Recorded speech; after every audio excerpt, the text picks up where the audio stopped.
My name is Isabella. I am 29 years old. I work for Mr. Albert Thorne.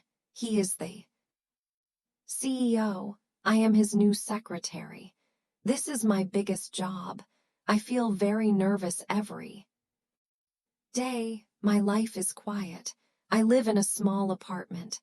I eat dinner alone every night. I have no family here. I have no close friends. Work is my only chance. I need this job, but I have a problem. I want to be perfect. I try so hard, but when I try hard, I fail. The harder I try, the more I fail. My hands shake. I forget things, I drop things, I am very clumsy. Mr. Thorne is 48 years old. He is very different from me. He likes order. He likes everything perfect. His suit is perfect. His desk is perfect. His schedule is perfect. And I am not perfect. His office is big and cold. Everything is glass and white. It is very quiet. He does not smile. He does not talk much. People call him the Ice King. I understand why. He looks like ice. He speaks like ice. Mr. Thorne lost his wife. Her name was Eller. She died 3 years ago. Now he only works. He does not care about anything else. He hates mistakes. He hates chaos. And I bring chaos every day. My first week was terrible.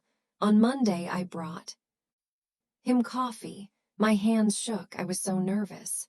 The coffee cup moved in my hand. Then it happened. I spilled the coffee. It fell on his desk. It fell on important papers. The papers turned brown. Coffee went everywhere. Mr. Thorne looked at me. His face was like stone. He did not shout. He did not move. He just looked at me. Then he spoke. His voice was very cold. Clean it and bring new papers. That was all. He did not shout, but it was worse than shouting. I cleaned the mess. My hands still shook. I wanted to cry, but I did not cry. Not then. I brought new papers. My face was red. I felt so small. On Wednesday, I made another mistake. Mr. Thorne has many meetings. I write his schedule. I check his calendar, but I mixed up 2 meetings. I wrote the wrong time. Mr. Thorne missed an important call. The client was angry. Mr. Thorne was angry too. He called me to his office.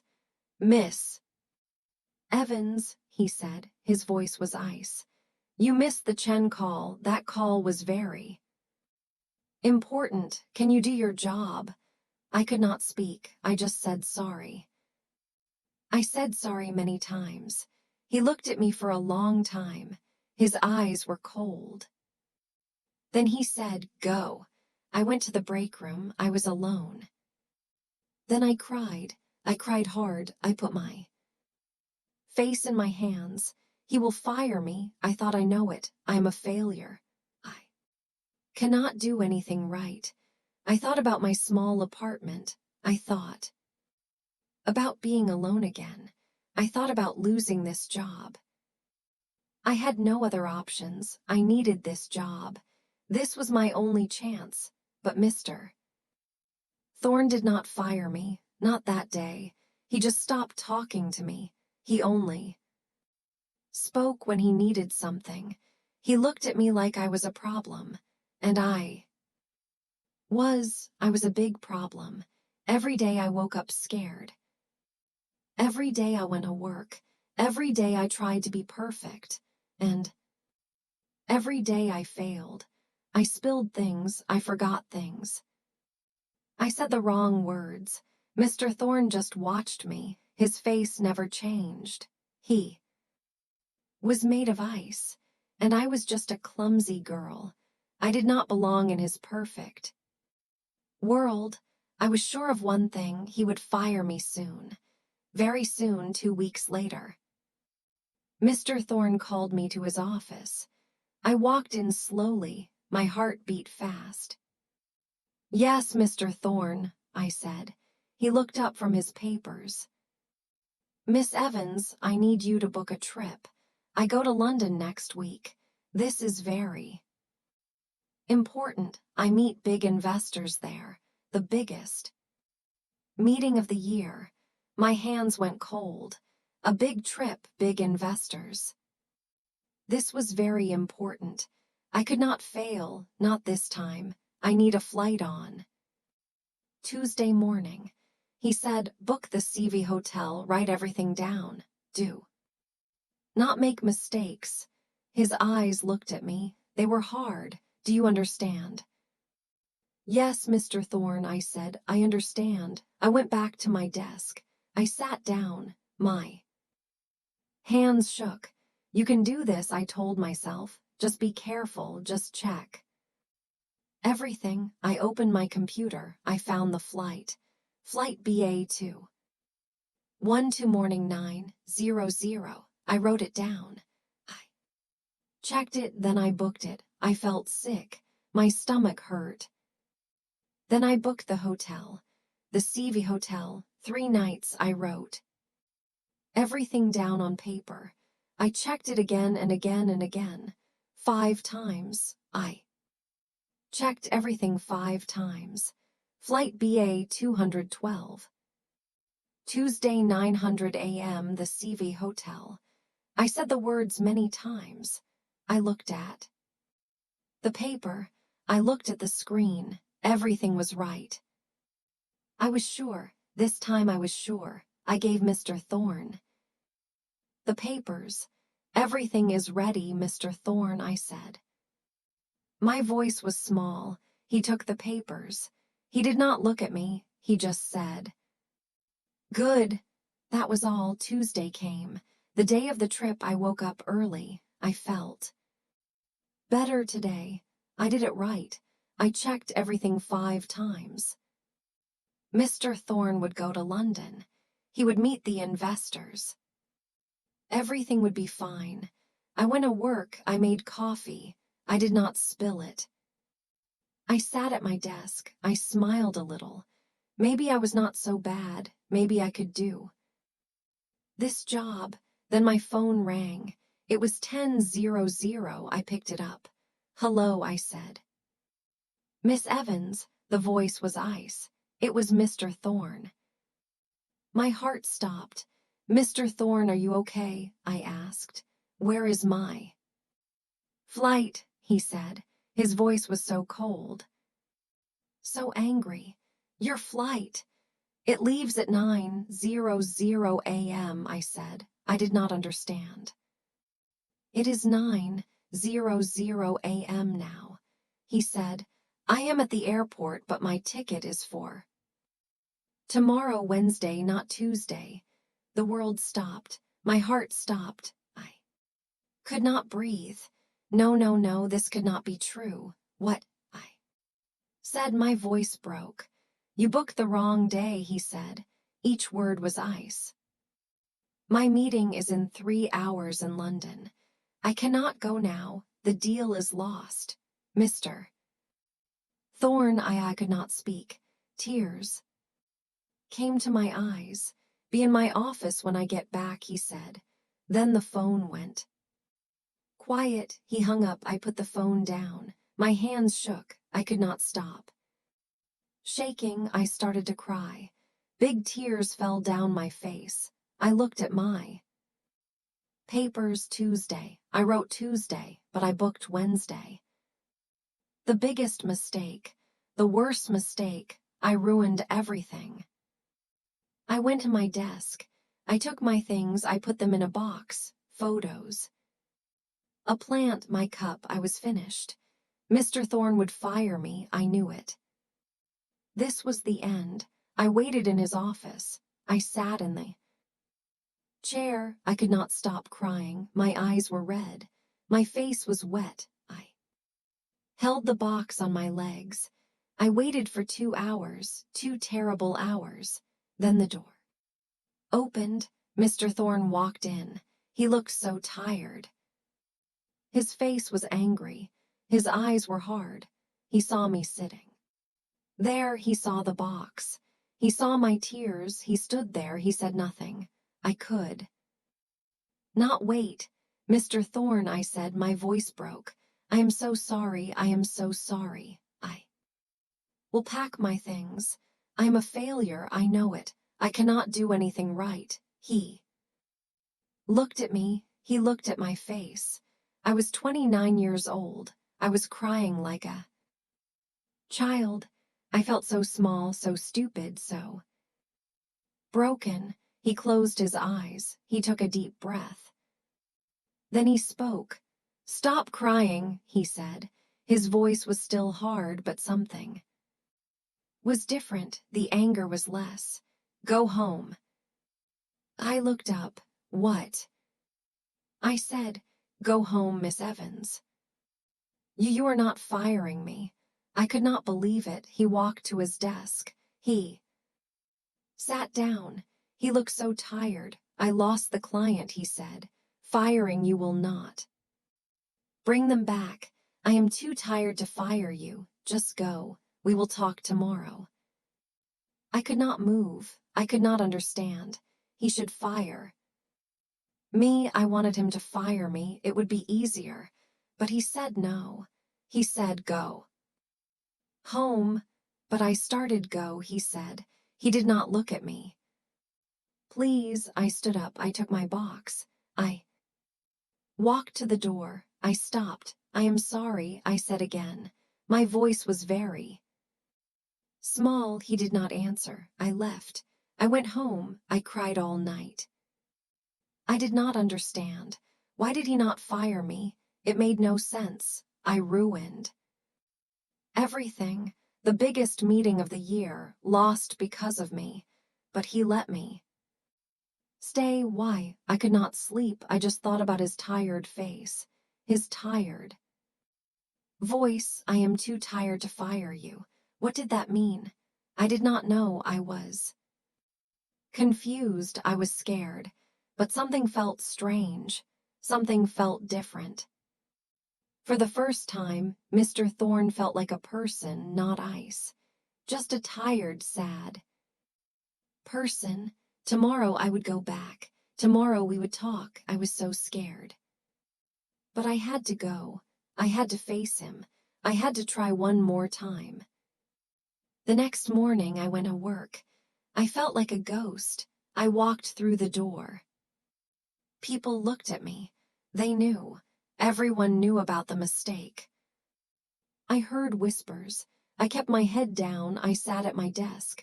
I did not do much work. I just waited. I waited for Mr. Thorne to call me.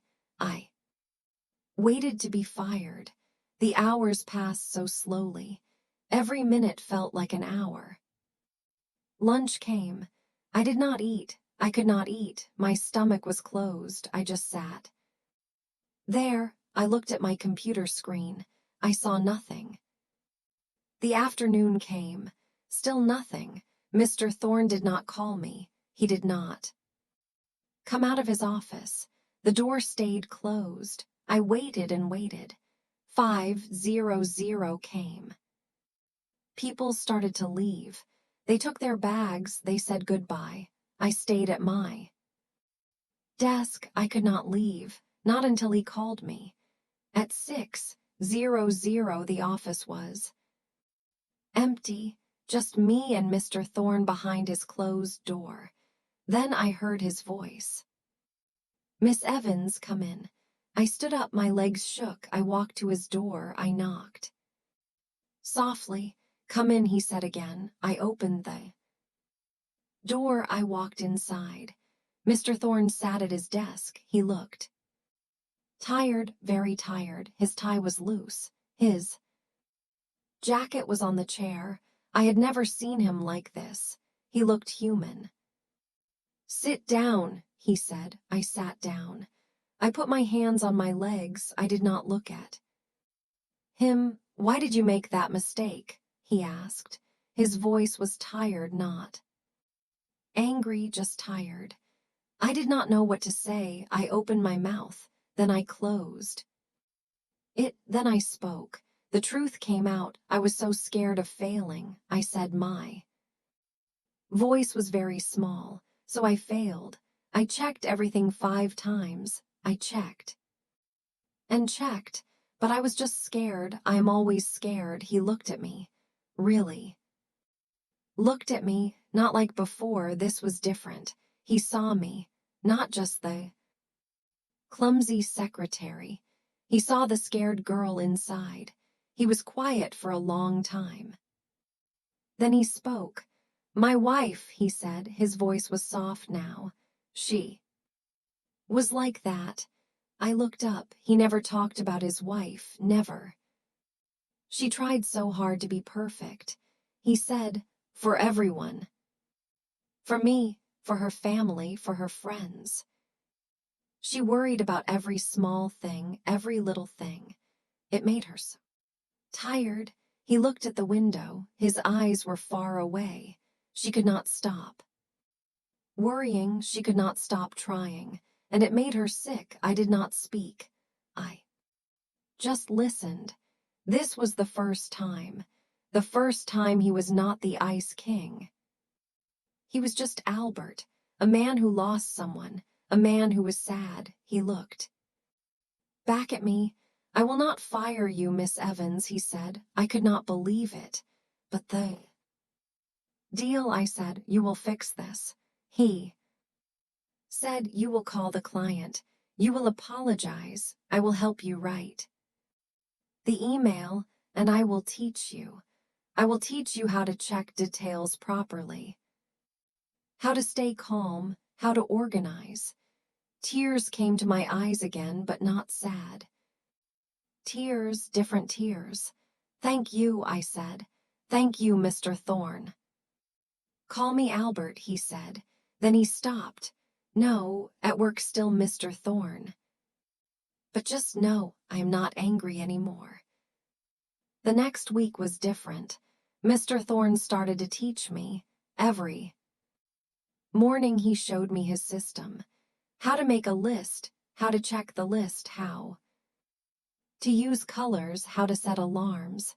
He was strict, very strict, but not cold, not anymore.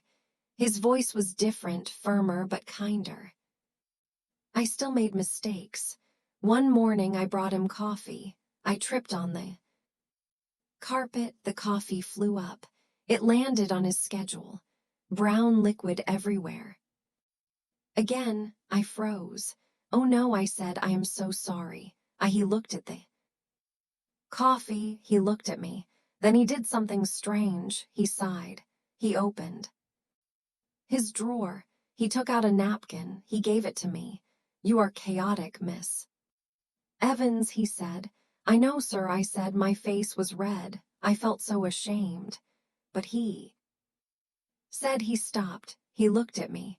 You are all so honest and you try hard. You really try. I looked at him. No one ever said that before. No one ever saw the trying. They only saw the failing. Something changed after that. I started to see Mr. Thorne differently. I watched him at lunch. He ate alone every day. The same meal, a sandwich, an apple, water. He sat at his desk. He did not talk to anyone. He had no friends here.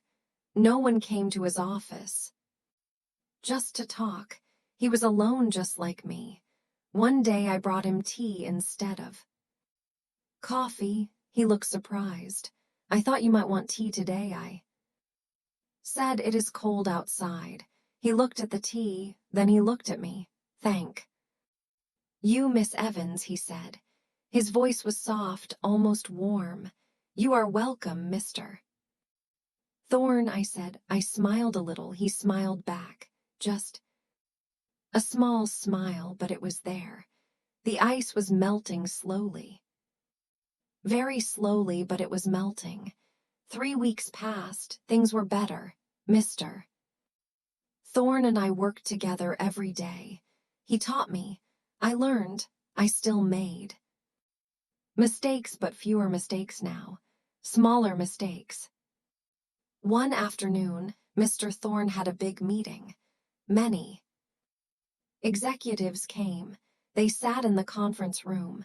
Big glass windows. I could see them from my desk. I needed to give Mr. Thorne some papers. Important papers for the meeting. I took the papers. I walked to the conference room. I knocked on the door. No one answered. The meeting was loud. They did not hear me. I opened the door. I walked in. Then it happened. My foot caught something. The carpet, a chair leg, I do not know. I tripped. The papers flew from my hands. They went everywhere, all over the floor, all over the table. I fell. My knee hit the floor hard. It hurt. I looked up. Everyone stared at me. 10 executives, all looking at me. I felt so small. I am sorry, I said. My voice shook. I needed to give. Then a man spoke. His name was Mark. He was an executive, a big man with a red face. Can't you do anything right? He said. His voice was loud, angry. Get out, just get out. My face went hot. Tears came to my eyes. I tried to pick up the papers. My hands shook. I could not see. The tears made everything blurry. Miss Evans, a voice. Cold as ice. Mr. Thorne's voice. I looked up. Mr. Thorne stood up. He looked at Mark. His face was stone. That is enough, Mark, he said. Each word was ice. Sharp eyes. Miss Evans made a mistake. You will not speak to my secretary that way. The room went silent. No one spoke. No one moved. Everyone stared at Mr. Thorne. Then at me. Then back at Mr. Thorne. Mark's face went red. More red. He started. Enough. Mr. Thorne said. He looked at me. His voice changed softer. Miss Evans, leave the papers. Go back to your desk. I stood up. My knee hurt. I walked out fast. I did not look at anyone. I closed the door behind me. Then I ran to the bathroom. I cried there alone. But something happened. Something bad. The office started to talk. The next day I heard whispers. People stopped talking when I walked by. They looked at me. Then they looked away. They smiled. Small means smiles. At lunch, I went to the break room. 2 women were there, Sarah and Linda. They worked in accounting. They did not see me come in. I heard them talking. Did you see yesterday? Sarah said he defended her in front of everyone. No, Linda said. Why would he do that? She is so clumsy. She ruins everything. Maybe she is sleeping with him. Sarah said. She laughed, a mean laugh. He is old enough to be her father. Linda said, it is disgusting. My heart stopped. I stood there. I could not move. She is trying to replace. Sarah said, poor Ara was perfect, beautiful, smart. And Isabella, she is just a mess. A gold digger. Linda said, that is what she is. I walked out quietly. They did not see me. I went back to my desk. I sat down. I put my face in my hands. The words hurt. They hurt so much. Gold digger mess. Trying to replace old enough to be her father. The words went round and round in my head. I thought about Mr. Thorne. He was kind to me. He defended me. He taught me. And what did I give him? Gossip, shame. People talking about him, laughing about him. This was my fault, my clumsiness. My mistakes. Now people thought bad things about him, about us. There was no us. He was my boss, that was all. But people talked. They made up stories, mean stories. I decided something. I had to stop. I had to protect him. I had to stay away. The next morning, I made his coffee. I left it on his desk. Then I left. I did not wait. I did not talk to him. I just left the coffee and walked out. Miss Evans, he called. I did not stop. I went back to my desk. At lunch, he came out of his office. Miss Evans, do you have the reports? He asked. On your desk, Mr. Thorne, I said. I did not look at him. I looked at my computer. Is everything okay? He asked. Yes, sir, I said. Everything is fine, but it was not fine. Nothing was fine. I stopped talking to him. I did my work. I left papers on his desk. I sent emails. But I did not go into his office. I did not bring him tea. I did not smile. I became invisible again like before a ghost. Days passed. Mr. Thorne noticed. I saw it in his face. He looked confused, then hurt. He tried to talk to me. I gave short answers. Yes, no, I will do it. The warmth we had was gone. The ice wall came back. He stopped teaching me. He stopped talking. His voice became cold again. The Ice King returned. I did this. I pushed him away. But I had to. People were talking. They were saying terrible things. I had to protect him. Even if it hurt, even if I missed him, even if my heart broke a little more each day, this was better. This was right. He deserved better than a clumsy, messy secretary, better than the gossip, better than me. 2 weeks later, Mr. Thorne called me to his office. I walked in slowly. He looked at me. His face was serious. Miss Evans, he said, the company has a charity gala next Friday. I must attend. You will come with me. It is part of your job. My heart stopped a gala with him all night. Everyone would be there. Everyone would see us. Everyone would talk. I have to come, I asked. Yes, he said all secretaries attend with their executives. It is required. I could not say no. Yes, Mr. Thorne, I said. My voice was very small. Friday came too fast. I put on a simple black dress. I looked in the mirror. I did not look right. The other women would be beautiful. Perfect. I was just me, plain, clumsy. Wrong. The gala was at a big hotel. So many people, so much light. Music played. Everyone wore expensive clothes. I felt so small, so out of place. Mr. Thorne stood next to me. He wore a black suit. He looked perfect. Like always, I stood beside him. I tried to be invisible. I tried not to trip, not to spill anything, not to embarrass him. A waiter walked by with drinks. I took one, my hand shook, the glass moved. I almost dropped it. I held it with both hands. My face went red. Women looked at me. Beautiful women in beautiful dresses. They whispered too. Each other, they looked at me. Then at Mr. Thorne, then they smiled. Mean smiles. I knew what they thought. I knew what they said. Mr. Thorne talked too. People, important people, investors, other executives. I just stood there. Quiet, trying to be invisible. Then Mark came over, the rude executive. He had a drink in his hand.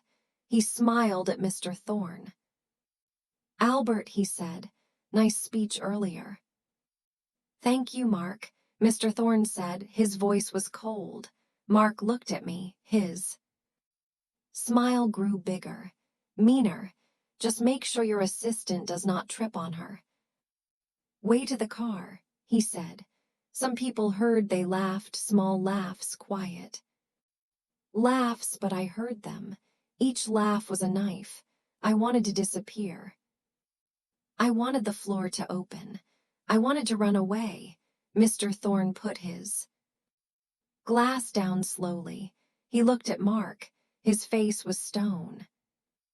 "Mark," he said. His voice was ice. "You are right, my heart broke." He agreed. He thought I was a disaster, too. "Miss Evans is clumsy." Mr. Thorne said. More people stopped talking. They listened.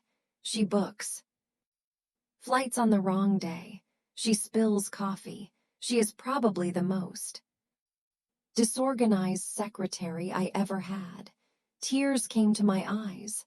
I could not look at him. This was it. He was done with me. In front of everyone. But then his voice changed. It became softer, warmer, but she is also the most honest person I know. He said, "She has more heart than anyone in this room. She has more kindness." I looked up. He was looking at me now, not at Mark, at me. "I lost my wife 3 years ago," he said. People were very quiet now. For 3 years my life was gray, empty, cold. Then Miss Evans came. She is messy. She is chaotic, but she is also colorful. She is life. My heart beat so fast I could not breathe. I would rather have one clumsy, honest moment with her, he said, than a lifetime of cold perfection with people like you, Mark. He turned to me. He took my hand. In front of everyone. "She is not my secretary tonight," he said. "She is my date." The room was silent. Everyone stared. I could not move. I could not speak. Mr. Thorne walked away. He still held my hand. We walked through the crowd. People moved. They said nothing. We went to the balcony outside, away from everyone. The night air was cool. I could breathe again, but I was shaking. My whole body shook. "This is wrong," I whispered. Tears fell down my face. "Age, you are my boss. I am a disaster." "I do not care," he said. He turned to me. He held both my hands. "I do not care what they say. I only care about you." But I said, "I do not want order anymore." "Isabella." He said my name. He said my name, not Miss Evans. "Isabella." "I do not want cold perfection. I want life. I want mess. I want you." I looked at him, really looked at him. This was not Mr. Thorne. This was not the Ice King. This was Albert, just Albert, a man who was lonely. A man who was tired of being alone. "Come to dinner with me," he said. A real dinner, not work, just us, as Albert and Isabella. Please say yes. I thought about the whispers, the gossip, the age difference, the mistakes I would make, all of it. But then I thought about something else. He did not love me despite my clumsiness. He loved me because I was real, because I brought color to his gray world. He saw me, all of me, the mess, the mistakes, the trying, and he loved it. He loved me. "Yes," I said. "Yes, Albert." He smiled, a real smile, warm and bright. He pulled me close. He held me. And for the first time in my life, I felt like I was home. 6 months passed. I still work for Albert. At work he is Mr. Thorne. After work he is just Albert, my Albert. This morning I brought him coffee. I tripped. The coffee spilled on his desk again. I looked at him. He laughed. He gave me a napkin. "One of these days, Isabella," he said. I know, I laughed too. At 6:00. Albert closes his computer. Ready, he asks. Ready, I say. We go to the supermarket together. We buy food, simple things, but together, not alone. Anymore. We cook dinner at his house. The house is not cold now, it is messy. Happily. Messy. My shoes are by the door. My books are on the table. The house is full of life. Full of us. We eat dinner, we talk, we laugh. After dinner, we sit together. Albert reads. I watch the rain. His hand holds mine, warm, safe. Home. My name is Isabella. I am 30 years old. I am still clumsy. I still make mistakes every day. But Albert does not mind. He loves me, all of me, the mess, the chaos, everything. People still whisper about our age. 19 years. Difference. They say it is wrong. We do not listen. Love does not see age. Love does not see perfection. Love sees. The heart, my heart sees his. His heart sees mine. For so long I was alone. I was scared, but not anymore. Now I have Albert. He has me. We have our messy, imperfect, beautiful life together. Music.